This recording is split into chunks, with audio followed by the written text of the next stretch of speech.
The happiest place on Earth is now being quarantined due to a recent diagnosis of overwhelming fear. One or more individuals downloaded games that corrupted the joy, and it is uncertain if things will ever be the same again. These are those games.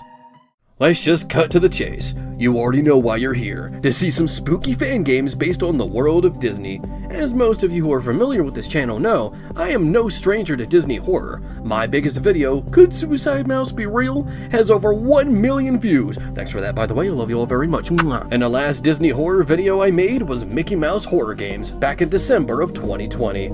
Ah, how time flies. It's horrifying. So I think it's about time to revisit the topic.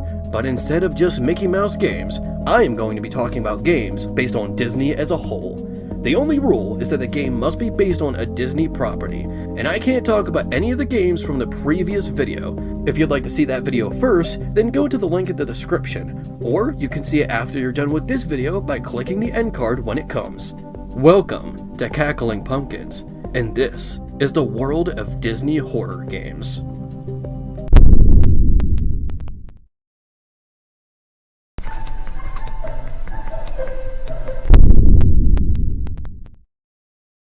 This might not be the kind of game you would expect to see on this list, but I wanted to talk about it just to say I did.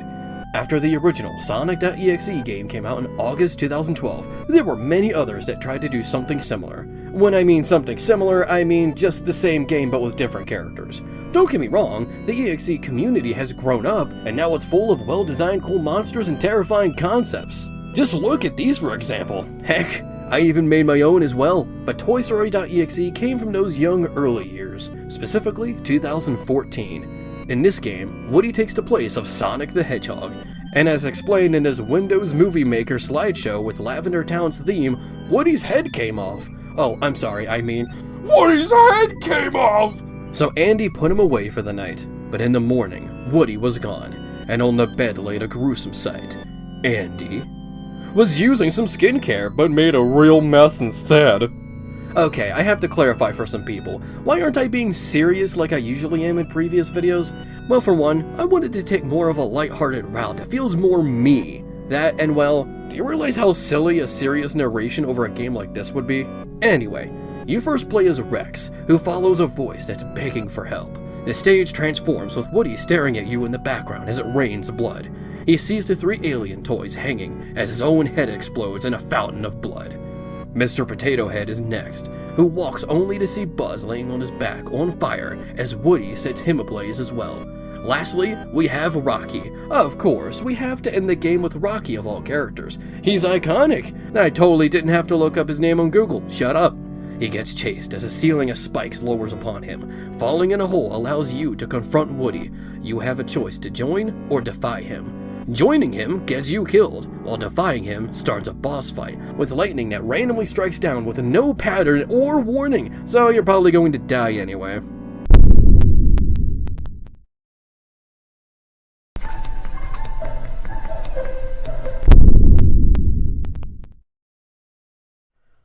Bipolar Mouse is a game inspired by Really Happy Mouse, which is a game I've talked about in the last Disney horror video. Much like that game, it's a 2D platformer where you must go from one side of the screen to the next, while making sure that Mickey's sanity stays leveled. The more Mickey's mood lowers, the more the game and the environment changes. But being a Really Happy Mouse inspired game isn't the only reason I put this game on the list, as after you pass the platforming stages, the game completely changes. Turns out what you've just been playing was only a dream, as Mickey wakes up in a rundown house as he has to go to work. While driving, his car crashes and he must collect the pieces to repair, but alas, it doesn't turn on. However, a new character walks on screen and offers Mickey some help. Mickey immediately becomes attached to this man as he neglects his job to get a drink with him, obsessing over him like a viewer would with a YouTuber's opinion of a video game. Many Disney creepypasta fans may have already realized this, but the story is based on Mickey's Best Friend, a lost episode creepypasta about a missing old Mickey Mouse short starring Mickey who meets the same character. The story ends with Mickey being told that his new friend has to leave, but when he's least expecting it, Mickey knocks him out. He wakes up strapped to a table with the titular mouse holding a chainsaw. You have to mash the buttons to keep your eyes open, but it's to no avail. he awakes to find that he's been turned into a regular dog and has been renamed to Pluto. This is a unique approach to a Disney horror game, as it mixes both the Really Happy Mouse game, but also the Mickey's Best Friend creepypasta into a single narrative. The game has the same control issues though, and the ending is just silly. The ending has you being strapped down and being told that you need to die for watching the short. Look, I love when creepypastas go down the sillier route. It's the reason I actually like stories such as Sonic.exe and Jeff the Killer. You can argue about their quality, but I can still enjoy them because of how ridiculous they are. But there is a line to how far the silliness should go, and that line is an uncooked piece of pasta that this game has been standing behind for the most part until its ending. This segment didn't feel necessary, but besides that, the game is pretty alright, and takes a unique approach to not one, but two existing pieces of Disney horror. We even get Mucky here, and that is always a treat.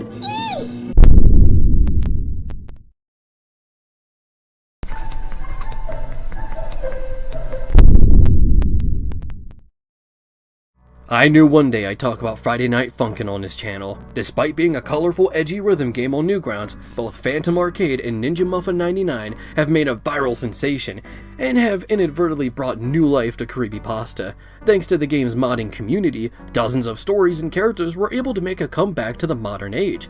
Sonic.exe, Ben Drowned, Slender Man, Squidward Suicide, Jeff the Killer, Cupcakes, Pokemon Lost Silver, and Tom's Basement were all able to make a return thanks to the Friday Night Funkin' modding community. What's funny is that this community also inadvertently helped this channel. Remember my Could Suicide Mouse Be Real video? Well, most of the views that I got from that video were from people trying to learn more about the story after this particular mod got released. Sunday Night Suicide, or Versus Suicide Mouse. There are many Suicide Mouse mods, so let's focus on one of the originals. Mickey is walking down the street like he would in the short, as he runs into Boyfriend.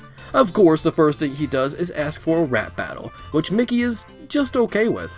It starts off with a song based on Steamboat Willie called Unhappy, a song that reflects the innocence of a mascot just taking off before becoming the face of an evil corporation.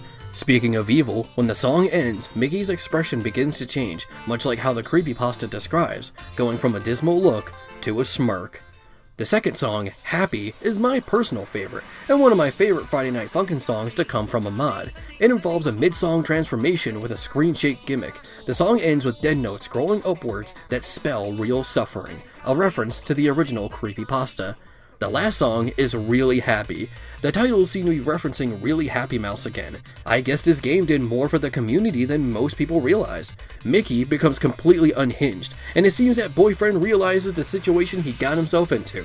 Well, Jesus Christ! It's almost as if you don't have to have a rap battle with everyone you meet, you blue-haired Saturday morning reject. Where'd you get that outfit from, huh? Malice on Xbox? No, but seriously, their outfits are nearly identical. What is with that? The only difference is that Malice's shoes are blue and Boyfriend's are red. But considering that literally no one has ever heard of Malice, I'm certain it's just a coincidence. But I'm keeping an eye on you, and your girlfriend who looks like she's about to get kidnapped by Donkey Kong. There is also a bonus song called Smile that completely transforms Mickey's appearance to give him a smile wider than his own skull structure. Say what you want about the Friday Night Funkin' modding community, there is some bad that needs to be addressed, but that doesn't mean the overwhelming good should be ignored.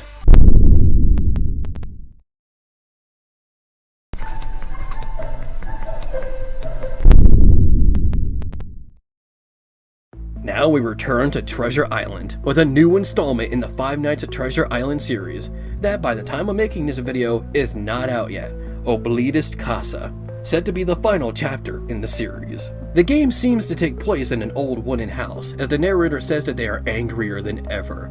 There are some screenshots that also reveal a black and white Mickey, Daisy Duck, and a strange sketch of what seems to be Hortensia, Oswald the Lucky Rabbit's special one. Either this is a sketch that you can find in a house as a collectible, or, considering the eraser on screen, the drawing is actually a monster and you literally have to erase it away.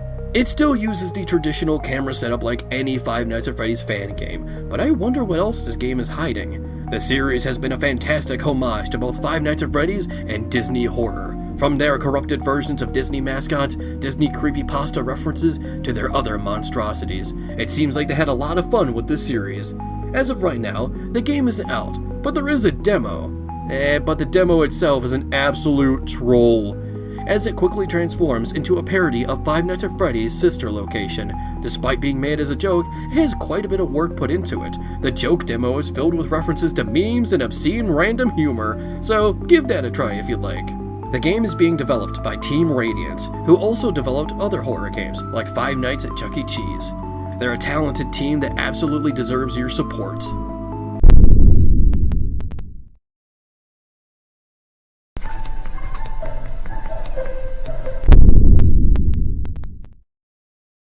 Around the early 2010s, when the Suicide Mouse story was at its peak, there was a fan game based on it just called Suicide Mouse. While the Game Jolt page claims it came out in 2015, it was actually out before that, since Markiplier ended up playing the game in 2013. It's often surreal to see how different early Markiplier was, and this is speaking from one of the people who's been subscribed to him from before he got even 500,000 views. It's like he's a completely different person, even his voice is different. Listen, I know about the crazy conspiracy theories of Avril Lavigne getting killed and being replaced by a clone named Melissa, but honestly, it almost feels like that's what happened to Mark. Who is this man? Fred Mishbach? I've got my eye on you.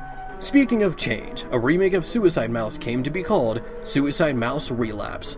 It at first seems like a straightforward remake, but it doesn't take long to realize how different it actually is. For starters, the game actually has a story, a reason for why Mickey is the way that he is. In the story, Daisy Duck has died from some accident and has taken a toll on everyone in town. Oh, and that's another change, characters. In the first game, it was just Mickey, but now we've got Daisy, Minnie, and Donald. Minnie is bawling her eyes out, and Donald has given up and is drinking his life away in an alley.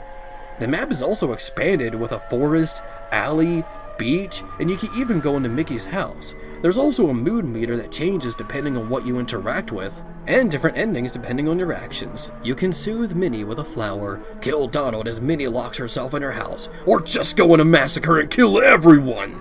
Even some endings from the original game are remade as well. Overall, the entire game is a massive improvement over the original. Although, I do miss the wobbly looking walk cycle the original had. It just had a special kind of character, you know? Suicide Mouse Relapse is definitely worth a gander if you're into Disney horror. Thank you so much for watching. This has been Cackling Pumpkins. Your connection will be strange.